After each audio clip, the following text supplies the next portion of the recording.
nk'uko bikwiriye umusirikare mwiza wa Kristo Yesu. Timoteyo wa kabiri igice cya 2:3. Ujye ufatanya nanjye kwihanganira imibabaro nk'uko bikwiriye umusirikare mwiza wa Kristo Yesu. Kimwe mu biranga umusirikare nyawe ni uko aba yariyemeje ubuzima bugoye ndetse no kuba yatanga ubuzima bwe kubw'igihugu cye cyangwa impamvu yatumye aba umusirikare. By'umwihariko iyo ari mu gihe cy'intambara aba abizi ko bishoboka ko yapfa, yakomereka cyangwa yanyura mu buzima bugoye butandukanye. Ijambo ry'Imana ritubwira ko kwinjira mu bwami bw'Imana bisaba kwemera guca mu mibabaro. Bakomeza imitima y'abigishwa, babahugura ngo bagumirize kwizera, bababwira uburyo dukwiriye guca mu makuba menshi niba dushaka kwinjira mu bwami bw'Imana. Ibyakozwe mu gice cya 14:22. Imibabaro ibigoye ni ubuzima busanzwe bw'umusirikare uri ku rugamba. Abakristo turi ingabo zikiri ku rugamba. Yesu yavuze ko mu isi tuzagira umubabaro, ariko imibabaro yacu si yo kutubuza amahoro, kuko muri Yesu dufite amahoro adaterwa n'ibyo ducamo. Ibyo mbibabwiriye kugira ngo mugire amahoro muri jye. Mu isi mugira umubabaro, ariko nimuhumure nanesheje isi. Yohana igice cya 16:33. Nk'umusirikare wa Kristo, Pawulo yaciye mu mibabaro myinshi, ariko ayicamo afite amahoro y'Umwami Yesu. Avuga ku ntumwa z'ibinyoma, yagaragaje ko imibabaro ari kimwe mu bigaragaza yuko ari umuntumwa ya Kristo nyakuri. Si abakozi ba Kristo bagabura ibye, noneho ndavuga nk'umusazi. Ndabarusha. Barusha mu mihati, barusha gushyirwa mu mazu y'imbohe, barusha cyane gukubitwa birenze urugero.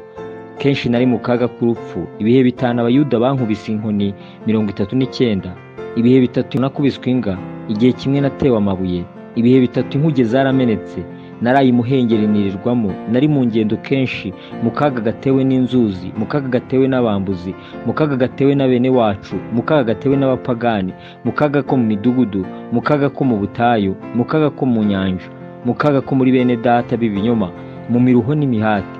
Mba maso kenshi, ngira inzara n'inyota, nirirwa ubusa kenshi, nicwa n'imbeho, nambara ubusa, ariko ne kuvuga ibindi, keretse ko hariho ikindemerera iminsi yose, ni uguhagarikira umutima amatorero yose.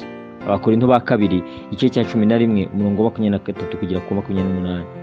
Icyo yari yashyize imbere kwari ugusoza umuhamagaro we wo kwamamaza ubutumwa bwiza no gufasha itorero rya Kristo.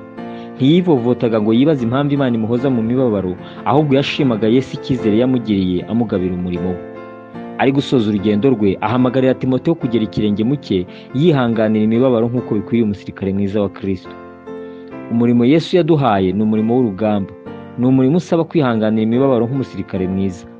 Kubwo kudashaka kubabazwa, abakristo benshi baca mu nzira zo gukiranirwa birwanirira, bakivanga n'isi, n'ubutumwa bwiza bukadindira kuko bahabuze abo kuburwanirira.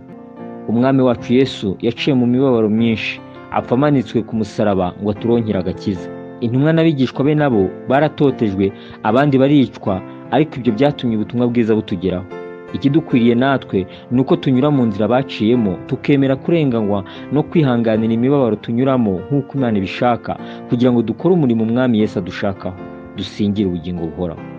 Ahubwo ku kintu cyose twiha agaciro nk'abakozi b'Imana bagabura ibyayo, twihangana cyane mu makuba, mu mibabaro, mu byago, mu biboko, mu mazu y'imbohe, mu midugararo no mu mihati. Tuba maso, twirirwa ubusa, dufite umutima uboneye, dufite ubwenge, tutarambirwa, tugira neza, dufite umwuka wera, dufite n'urukundo rutaryarya, tuvuga ijambo ry'ukuri, dufite imbaraga z'Imana, kandi dufite intwaro zo gukiranuka z'iburyo n'iz'ibumoso.